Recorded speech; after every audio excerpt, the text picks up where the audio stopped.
Muito bom, vamos começando aqui entre amigos.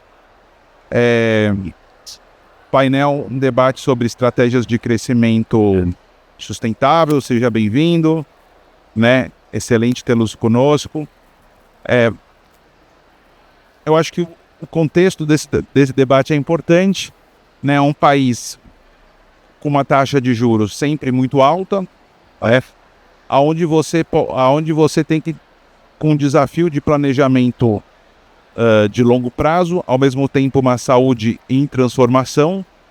E é claro que a sustentabilidade também, a gente olha muito do aspecto da governança, né, do ESG. E eu acho que aqui a gente tem, né, o Marcelo Lorencin da Shift, que construiu uma empresa a partir de capital próprio, crescimento orgânico em diferentes ciclos econômicos, né, o Marcelo Murilo da Benner, tem uma voz muito ativa em governança em geral, e esse é um tema que a gente sabe que não adianta você crescer muito, mas de repente ter um problema e de repente o crescimento deixar de ser sustentável, descobrir um passivo, descobrir uma grande dívida, né? O que a gente tem, na verdade, muitas vezes são verdadeiras histórias de terror, né? Que não é isso que a gente quer. Passar a palavra para o Marcelo para se apresentar e trazer uma visão inicial sobre o tema. Bom dia, obrigado aí pela presença, obrigado, Fernando, aí pelo convite. Marcelo, bom estar aqui do seu lado também, né? A Shift é uma empresa de medicina diagnóstica, de tecnologia para medicina diagnóstica, sistemas, fundada há 3 décadas. Então, nós começamos a nossa empresa numa época que não tinha nem internet, né? Então, a tecnologia ainda era reserva de mercado e hoje a gente está no Brasil e processamos em torno de 22% do volume de exames nacional em mais de 300 laboratórios. E a gente também está em alguns países da América Latina, Paraguai, Argentina, Uruguai e Bolívia. E começar uma empresa, né? Comecei sozinho e trazer ela ao longo dessas 3 décadas com toda a evolução tecnológica e mais os desafios do Brasil é uma reinvenção diária, né? Porque toda etapa que a gente se constrói, a gente tem uma nova companhia. E ao longo dessa trajetória, a gente até tem um slogan, né, de falar Shift Forever, né? Que é como a gente se sustentar e ser perene ao longo do tempo. E as estratégias que nós fizemos foram sempre em função de 4 pilares. Evidentemente que a gente tem o pilar financeiro, né? Então ser muito bem metódico em relação a todas as questões financeiras e fiscais da empresa, né? Disciplinado nesse tema. Evidentemente a evolução tecnológica constante. E nesse aspecto a gente fala que a gente não é tech first, né? A gente é solução first. Então, claro que a evolução tecnológica é super importante. Então, imagina ter uma evolução de um sistema ao longo de 3 décadas, né? Quanto que a gente já mudou, mas sem também com aquela questão da ambidestria. Vamos inovar, mas vamos também cuidar dos nossos clientes e tomar cuidado com essas hypes e trends para a gente não perder o foco daquilo que a gente estava. Um terceiro ponto é, evidentemente, a entrega de valor para o mercado, que esse todo mundo conhece. E o quarto, que é esse que a gente vem evoluindo enquanto empresa, é como preparar a empresa e todas as pessoas e ter uma estrutura organizacional que comporte o tamanho que ela está, sem ela se perder e sem ela se desconfigurar. Isso a gente fez ao longo do tempo. Até esse ano sozinhos, né? A gente não tinha nenhum investidor.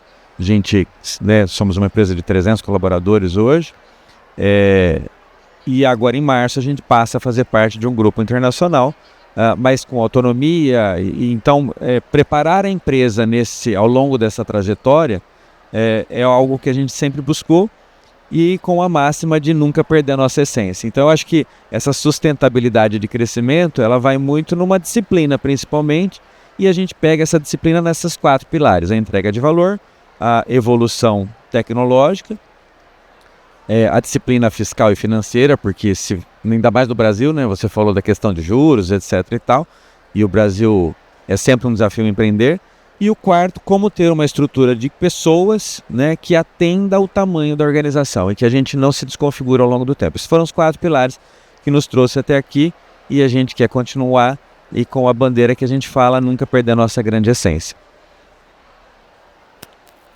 Perfeito, Marcelo. São princípios Inegociáveis. muito bacana. Marcelo, você como sócio da Benner, né, uma empresa grande, e eu tenho o privilégio de te conhecer também há algum tempo, alguns anos, mas você tem uma voz muito ativa em governança, né? E eu nunca te perguntei o que te levou a ter essa voz tão ativa, que é quase, algumas vezes, uma chamada de atenção. Não está ouvindo? Perfeito. Bom, Fernando, prazer estar aqui com vocês. Sim, bom, eu sou cofundador do Grupo Benner, é um grupo que é muito conhecido por saúde, mas na verdade trabalha em 4 pilares, 4 verticais. A gente trabalha com saúde, sim, é a maior vertical, com software para operadores de saúde e hospitais e clínicas, e outsourcing, tá? E também na parte de RPRH, onde a gente nasceu 27 anos atrás, lá em Santa Catarina, e com Legal Departments, ou seja, software para departamentos jurídicos de grande porte, e logística, são 4 pilares. Mas aqui a gente fala muito de saúde, né? É o grande mote aqui e é a nossa maior vertical. E falando não só de governança, mas da própria sustentabilidade das companhias, isso acabou sendo um chamado sim, porque a gente já tinha governança há muito tempo dentro da companhia, já há uns 18 anos que a gente já tinha um conselho formado, uma estruturação disso e tal, e eu acabei entendendo que essa governança, a gente fala muito de ESG, etc., mas quando se fala de ESG, as pessoas só pensam no ambiental normalmente, né? Muito no ambiental, um pouco no social e praticamente nada na governança, né? Esse é o... E isso me chamou bastante atenção, porque isso foi o que fez a gente chegar até aqui na governança, né? Você ter realmente um compliance adequado, você ter um conselho bem estruturado, você ter um acordo acionista, você ir preparando a companhia para esse crescimento, porque a gente saiu de 7 pessoas para quase 2.000 hoje, né? Então no grupo a gente tem quase 2.000 colaboradores, e cada mudança dessa é um estágio, que é quando você muda de 1 para 10 milhões, de 10 para 100, de 100 para... Hoje a gente está na faixa de 350 milhões, e agora a próxima etapa é chegar a 1 bi. Então, se você não estrutura isso, Fernando, a companhia não se sustenta, né? Porque você não tem um controle adequado dentro desses pilares, etc. Eu acabei me interessando por isso e a gente foi... Então hoje sim eu tenho um trabalho muito grande com essa parte de governança em conselhos de outras companhias também e sobre governança com executivos, até porque agora virou um hype também, né? Temos um hype dos conselheiros, né? Todo mundo quer ser conselheiro, assim como foi os coaches, agora são os conselheiros. As pessoas minimizam muito a questão de que conselho de empresa é uma coisa simples e que qualquer um pode colaborar. Mas não é nada disso. É extremamente complexo, essa migração é extremamente complexa, mas ela é fundamental. A gente precisa trazer isso, sair das grandes empresas e trazer essa governança para as empresas menores. Eu tenho visto muito isso, inclusive empresas de saúde, Fernando, se movimentando nesse sentido de trazer essa governança, porque o empresário... a gente sente muito isso, né, Marcelo? Assim, o empresário está sempre muito solitário, né, o sócio. Então, você trazer um conselho de fora com pessoas diferentes que podem dar visões diferentes do teu negócio contribui extremamente para a sustentabilidade das companhias, né? Eu vejo empresas que morreram porque o sócio estava sozinho, porque os sócios não tinham uma visão de mercado e não conseguiram trazer e ter a humildade de trazer alguém de fora para poder ajudar a ter uma visão diferente. Então, esse trabalho de governança é fundamental, inclusive no sistema de saúde, né? Eu vejo cada vez mais hospitais, clínicas e começando a entender que elas precisam ter um órgão de assessoramento, um conselho consultivo que seja, para poder trazer essa visão diferente dentro da companhia, um olhar diferente do empresário para poder trazer. E até para enfrentar os desafios da sustentabilidade do próprio setor de saúde, né? Acho que a gente deveria discutir aqui a insustentabilidade do setor de saúde, né? E não a sustentabilidade. Quando você olha o setor de saúde no Brasil hoje, no modelo que a gente tem da saúde primária, da saúde suplementar, a gente sabe que a gente tem um desafio gigantesco. Então acho que a gente também pode aprofundar um pouco nisso, para você trazer um pouco isso para nós, Fernando, você que está há tanto tempo também nesse setor de saúde, como é que a gente eu queria discutir como é que a gente traz um pouco mais de sustentabilidade para a área de saúde dentro do país, né? Porque como é que a gente muda o modelo de remuneração, como é que a gente muda o modelo de atendimento, como é que a gente torna a saúde personalizada usando as tecnologias, né, em massa, né, porque a gente consiga ter um uso efetivo dos recursos. Então, acho que também é um tema que a gente pode trazer para cá, mas a questão do compliance, da governança é fundamental, né? E o econômico, as pessoas falam de ESG, elas falam de ambiental, de social, não falam de governança e não falam do econômico. E empresa que não tem resultado financeiro não se sustenta e perde a sua função social. Então, a gente precisa, eu sempre digo que devia ser ESG, né? Primeiro econômico, depois economic, environment, depois social, depois governance, mas é uma coisa que as pessoas não se atentam. Tá? Então, só para a gente abrir um pouco o nosso bate-papo aqui, Fernando, se você quiser puxar esse assunto da saúde também é importante. Excelente, excelente. Eu acho que são pontos que trazem várias reflexões. Marcelo, tem um ponto que é o ponto da cultura. Cuidado se você chamar Marcelo, que são dois Marcelos, né? É verdade, né? Marcelo Lorenzen. Tem o ponto da cultura. A última vez que eu estive lá na Shift em São José do Rio Preto, você comentou, olha, na verdade na penúltima, né, o desafio com a questão da pandemia, né, principalmente os desenvolvedores quando vão para home office, como isso afasta, né, isso afeta a cultura da empresa. E nessa questão da cultura, e isso foi um ponto, inclusive, que trouxe a Shift a pensar numa nova sede, que fosse mais amigável, que convidasse a pessoa a estar mais presente, porque a cultura é um pilar fundamental para você também ter esse desenvolvimento, né? E principalmente para ter o engajamento dos colaboradores. Porque aí, eu não sei se, acho que não é uma informação tranquila, né? Assim, aparece inclusive em ranqueamentos de Great Place to Work, quer dizer, que é um pilar importante da empresa. Você pode contribuir, por favor? Eu sempre acreditei muito, né, na cultura da empresa e no ambiente de trabalho. E isso desde quando fundei a empresa sozinho, né, e como trazer esse crescimento de uma maneira que nós nunca perdêssemos a essência. A gente brinca lá na Shift que nós temos o jeito Shift especial de ser, que é uma maneira carinhosa de manter essa unidade e sempre foi uma preocupação, né? Enquanto éramos em 5, 6 pessoas, 10 pessoas, era fácil. Hoje, com 300, como manter essa cultura, né?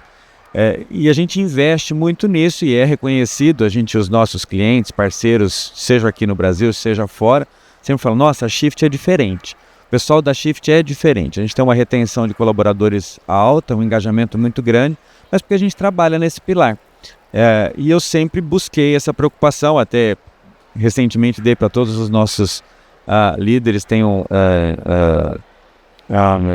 alguns livros importantes sobre o tema, que é A Mentalidade do Fundador, não sei se vocês já ouviram, é um livro que vale a pena ler, que é justamente isso, como é que eu cresço e não perco a essência. Então, evidentemente, a gente tem que evoluir a cultura, né, em alguns aspectos, mas a gente tem que manter aquelas essências que nos trouxeram até aqui e que, evoluindo, vão nos levar para frente. E a gente isso faz com bastante presteza. E lógico que a pandemia foi um desafio, porque nós somos uma empresa sempre, até a pandemia, 100% presencial, como a grande maioria, né? E a tecnologia já tinha não uma tendência, mas uma vontade, principalmente dos desenvolvedores, de ficarem em home office, mas isso traz um desafio muito grande. Lógico que a empresa é flexível em termos dos horários e não tivemos opção durante a pandemia. E agora, pós-pandemia, a gente vê realmente, então nós temos colaboradores pelo Brasil todo, mas é bem desafiador quando você tem alguém que você não conhece, que trabalha para uma tela, né? Então, como é que ele se conecta naquilo? Tudo aquilo que a gente aprendeu sobre propósito, sobre relacionamento, e a gente busca esses pilares. E agora, com a nova sede, embora a gente continue tendo parte dos colaboradores em home office, ou pelo menos em maneira híbrida, todo mundo falava em home office, né? A gente resolveu fazer um office home. Então, o nosso escritório novo, que a gente recém-inaugurou, ele tem cara de casa. Então, ele é diferente. Então, ele tem uma praça no meio, essa praça tem todo um significado, a gente fez ela até em homenagem ao Alan Turing, né? para trazer essa questão da tecnologia, da inteligência artificial e do propósito, né? Uma história que ficou esquecida aí e agora está revivendo, né? E aí a gente tem vários ambientes que trazem. Nós temos um quadro de beach tênis, a gente tem churrasco, então tem esse ambiente de que as pessoas querem estar ali, né? O pet day e assim por diante. Mas dentro dessa conexão que a gente acredita muito que é um dos nossos grandes pilares do relacionamento, para que a gente possa alavancar através dessa cultura essa vontade de transformar a saúde dos negócios e das pessoas, que é o que a gente fala. Porque a gente fala que a gente não é uma empresa de tecnologia só, não é tech first, né? A gente é uma empresa de saúde, embora provedora de sistemas para a saúde. E é esse propósito que faz as pessoas acreditarem em fazer essa evolução toda que a gente fez ao longo desse tempo.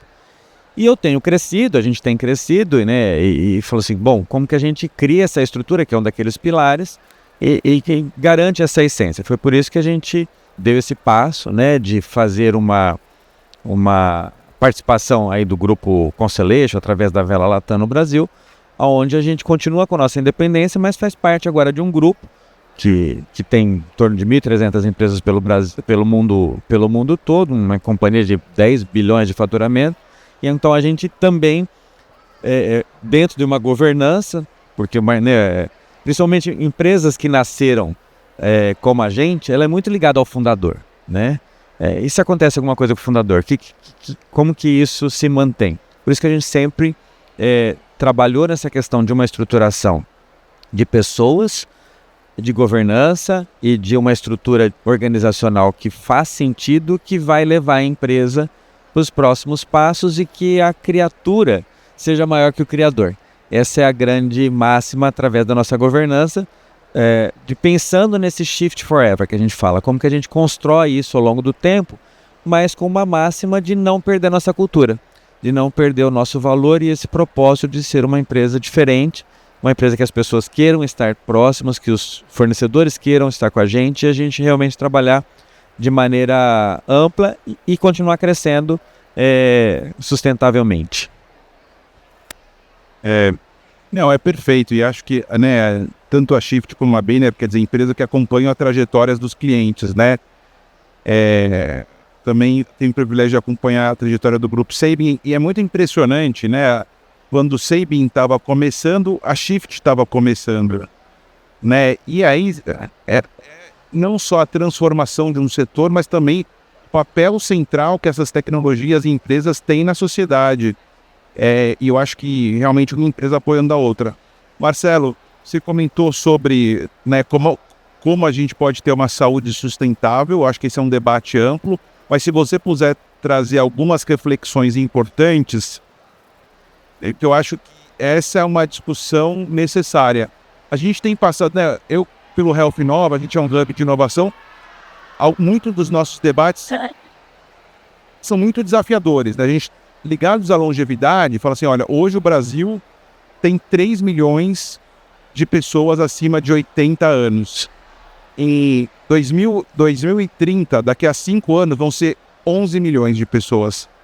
Ou seja, num prazo muito curto. Então a gente passa por transformações demográficas muito intensas.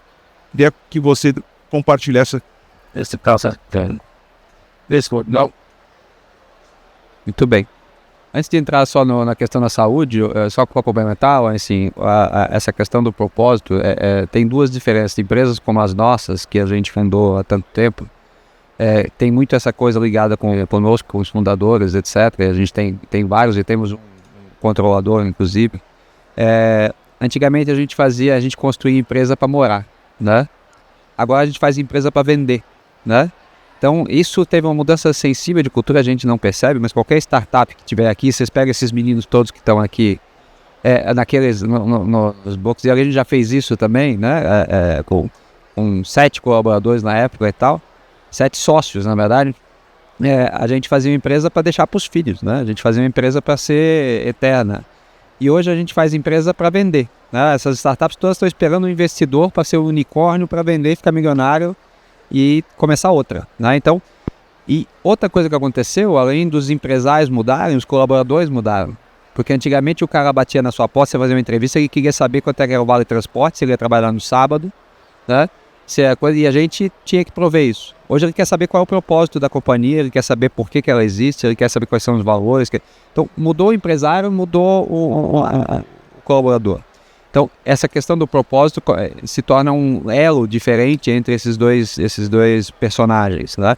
O empresário que agora quer fazer uma empresa que às vezes é efêmera, que vai ser vendida amanhã, e o colaborador quer saber o propósito. Então, a coisa ficou muito mais antagônica, muito mais difícil da gente conseguir administrar isso. Né? Empresas mais longevas como as nossas, certo?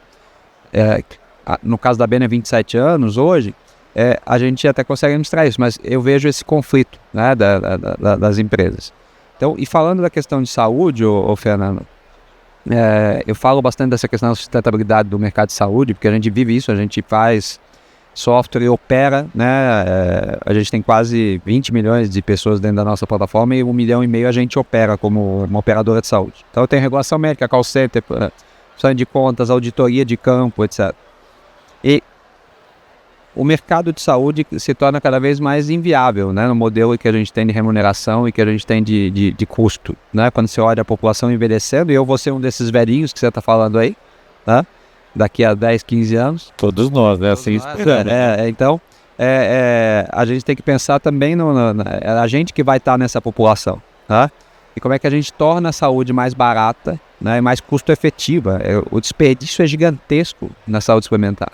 Tá? A fraude, o desperdício. Então, hoje, com tecnologia, a gente consegue tornar a saúde muito mais custo efetiva. Né? Na medida em que você investe em soluções de inteligência artificial para fazer um trabalho de saúde muito mais personalizado e muito mais focado no paciente, a gente tem tecnologia hoje para conseguir tornar isso muito mais custo efetivo, evitar desperdício e evitar fraude. Então, eu só acredito nessa saúde mudando o modelo de remuneração, né? Que é hoje o modelo que a gente tem de remuneração dentro da saúde suplementar, que é o vinculado simplesmente à utilização, né? A gente faz regulação médica e processamento de cosméticos, e a gente paga comprimido por comprimido, né? Gase por gase. E a rede prestadora tanto mais tem resultado, quanto mais doente você ficar. Né? Então é um processo de lucro baseado na doença. E ele tem que ser baseado na saúde. Então, inverter essa lógica desses 3 entes que a gente tem na saúde suplementar, entre prestador, beneficiário e plano de saúde, é o nosso grande desafio. E usando tecnologia para fazer com que a gente consiga fazer um tratamento de saúde muito mais cirúrgico, muito mais personalizado, com custo muito menor.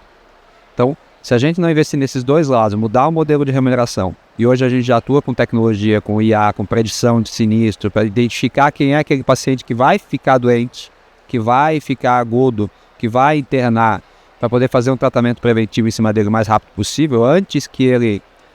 mas por que você vai fazer? Porque você gosta dele? Não, porque senão ele vai gastar muito. Tá? E é difícil falar isso em saúde, porque saúde também é um negócio. Né? E quando você diz assim, eu vou tomar a decisão da sua vida baseado em custo, ninguém entende, né? Mas isso é assim em todo tipo de negócio, né? Eu vou tomar a decisão do seu transporte baseada no custo e no quanto você vai pagar e tal. Saúde é muito mais difícil, porque é muito mais sensível. Quer dizer, você está falando da minha vida, tem preço? Tem, né? Pensando no negócio de saúde. E então é super sensível ter essa conversa. Mas a gente precisa tornar a saúde efetiva com o recurso que a gente tem. Né? A gente desperdiça muito recurso. Então, se a gente não atuar com tecnologia e não atuar com modelos diferentes de negócio, esses velhinhos todos que você falou aí, que seremos nozes, como dizia o Campos, nós vamos ter bastante dificuldade, né? Porque não tem dinheiro que sustente um modelo como a gente tem hoje de assistência, principalmente na saúde suplementar. Não, eu concordo, né, Marcelo? Eu vou ter funcionário. E complementando aquela história, a gente tem um sistema de saúde que é um sistema de doença, né? Não é um sistema de saúde. Eu acho que tem algumas mudanças importantes, concordo com você nessa questão da remuneração, de uma série de outras coisas, mas também de mudança cultural de um modo como um todo, né? Inclusive do beneficiário. Do beneficiário, exatamente. Porque assim, nós passamos o século passado dando mais vida, dando mais anos às nossas vidas. Estamos vivendo mais, né? E a gente está falando que esse século agora a gente quer dar mais vida aos nossos anos que nós recebemos. É que a gente não vive mais. As pessoas falam, hoje a gente vive mais. Não, a gente não vive mais, a gente morre menos. Não, vive mais, né? Não, eu explico já. Não, Na verdade, a gente aí morre menos. Não, mas na realidade é aquela história. A gente passou anos ganhando anos nas nossas vidas. Agora a gente precisa dar mais vida a esses anos. Então o beneficiário também precisa se apoderar da própria vida. Eu brinco que a gente paga Netflix, Spotify, mas a gente não paga HealthFix. Ninguém, porque a gente terceiriza isso para o plano de saúde. O plano de saúde tem que pagar a nossa conta, né? E a gente assim, precisava, por exemplo, um dos problemas que é repositório único de saúde. A gente terceiriza isso para o governo. Se ele vai conseguir, eu não sei, né? A gente não tem o nosso repositório, mas a gente tem todas as nossas músicas guardadas no Spotify e a gente paga cada vez mais, ou no iPhone e assim por diante. Então tem uma mudança importante que a gente precisa trazer realmente a saúde para o sistema de saúde. E aí a questão da remuneração passa por isso, porque eu já ouvi operadoras falando, assim, mas eu vou startups com soluções fantásticas de prevenção. E ela falou assim, não, mas eu vou pagar por vida, e a hora que o meu beneficiário ele foi educado num determinado tema, ele sai do meu plano que eu gastei com ele, sei lá, X por mês para uma solução de prevenção de saúde, e a hora que ele ficou bom, ele vai lá e troca de plano de saúde, e aí esse beneficiário saudável vai para o meu concorrente e eu pego um que não é tanto saudável. Então, assim, tem uma mudança importante de a gente entender que a gente tem um problema sistêmico das pessoas, dos prestadores, e isso vai ter que mudar, porque realmente é um pouco insustentável da maneira que com a inflação médica, com a quantidade de exames que a gente tem, com a quantidade de procedimentos e assim por diante. Mas não vai ser fácil. E eu acredito muito que a tecnologia pode ajudar isso, não tem dúvida nenhuma, na predição e no apoio, mas sempre volta naquela questão, quem paga a conta. Eu acho que nós, enquanto beneficiário, talvez teremos que nos apoderar desse processo de alguma forma. Excepcional, Marcelo, Lourencin. A gente está nos 5 minutos finais, então só para vocês se dividirem, queria que falasse um pouco de estratégia de growth, de crescimento, né? A Shift tem um target de clientes muito claros, uma vez que você fala assim, olha, a gente fica ali, né?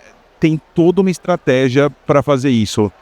E eu acho que o crescimento é fundamental. Agora, não é à toa também que está indo para mercados internacionais. E eu queria também, Marcelo Murilo, que você compartilhasse um pouco da sua visão de growth, né, da empresa, como é que você olha, o que é possível, como é que vocês, ao longo do tempo, olharam esse crescimento para que, de fato, tivesse um growth de receita de forma sustentada com resultados e também através de novos produtos e serviços, né? Então, assim, fechando, né? Não crescer não é uma opção. Não tem como não crescer. As companhias têm que crescer. Então, lógico que a gente quer crescer baseado nos pilares que nos trouxeram até aqui. A Shift tem 22% do volume nacional, mas se você pensar em termos do Brasil, né? Em termos de número de laboratórios ou de centros de medicina diagnóstica, a gente tem 3%. Então, assim, 22% do volume, 3%, que já mostra que são clientes de médio e grande porte. Já que nós temos 45% dos laboratórios acreditados nos programas internacionais de qualidade. Então, mostra que a gente tem clientes de bom volume e altamente qualificados. Então, isso também nos dá uma estabilidade, mas a gente sabe do impacto que isso é. E aí tem um limite para esse crescimento. Então, não crescer não é uma opção. Então, o que a gente está fazendo? Reproduzindo a mesma coisa na América Latina. A gente está tendo bastante sucesso. Na Argentina, nós estamos crescendo bastante. O pessoal, às vezes, não olha muito para a América Latina porque acha que só o Brasil deu certo, só o Brasil dará, né? Mas a gente sabe que a América Latina tem os desafios políticos, sociais, etc. Mas a saúde, a demanda existe. É uma questão de como a gente vai fazer a remuneração. E existem bons players também na América Latina em vários lugares. Então, nós estamos crescendo geograficamente. Em escopo, a gente foi para a área de radiologia para poder manter esse crescimento com esse target, não perder o foco desses laboratórios de um certo volume, de um certo posicionamento. A gente sempre brinca, a Shift está em Curitiba. Quais são os laboratórios de referência de Curitiba? XYZ. Normalmente, um deles é cliente nosso, nas cidades que a gente atua. A gente continua com esse posicionamento, mas fazendo um crescimento de growth, até então com recursos próprios, né? A gente é uma empresa altamente saudável e hoje a gente passa a fazer parte de um grupo e vamos continuar nessa estratégia de crescimento. Muito bem. Falando de Banner, Fernando, na tua pergunta, a gente tem um desafio enorme que é, sim, crescer não é uma opção, né? Você tem que continuar crescendo para tornar o negócio, continuar sendo sustentável. A nossa estratégia está muito focada nessas 4 verticais que eu falei e a gente tem um desafio para chegar a 1 bi de faturamento até 2030. Esse é o nosso planejamento estratégico, que está muito baseado em crescimento um pouco para o mercado externo também, embora a gente atue em verticais muito reguladas às vezes, então elas têm uma barreira de entrada um pouco maior, mas a gente está indo para o México também agora. Mas o que eu acredito de importante sobre a gente falar de sustentabilidade aqui é que não adianta a gente continuar crescendo se a gente não tiver uma estruturação adequada. Então, quando a gente fala de compliance, quando a gente fala de estruturação, muita gente aposta no crescimento, aposta em vendas, etc. e pode porque não se estruturou e não criou processos adequados de entrega e processos adequados de qualidade. Então, esse crescimento tem que ser gradativo. Você tem que crescer o teu faturamento, aí crescer a estrutura, crescer processo, crescer governança, crescer o faturamento novo, e você vai fazendo isso em layers, né, em etapas.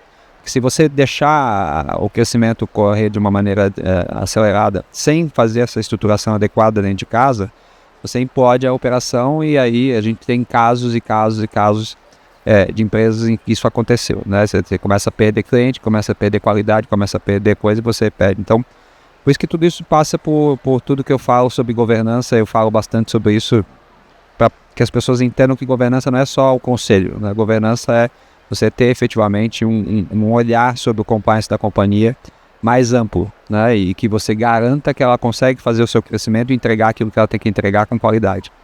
Então, isso até é um debate interessante, a gente fala bastante disso. Eu estou bastante lá no LinkedIn, então quem se interessa por essa área de gestão e governança, lá no LinkedIn eu falo sobre isso todos os dias, exatamente por causa dessa adequação dos processos, adequação da governança, adequação da companhia ao seu crescimento. Senão você não passa das fases, né?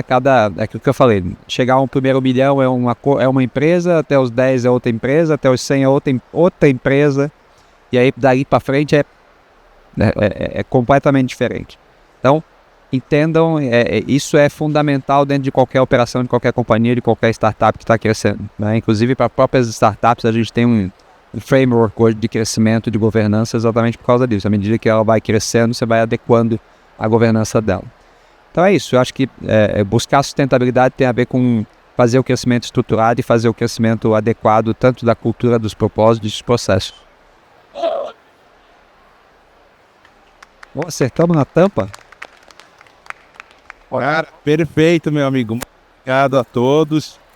Convido a se conectar com essas feras, Marcelo Murilo, Marcelo Orencin, Fernando Sembranek, iHub Tech, Banner e Shift. Empresas e líderes e organizações incríveis.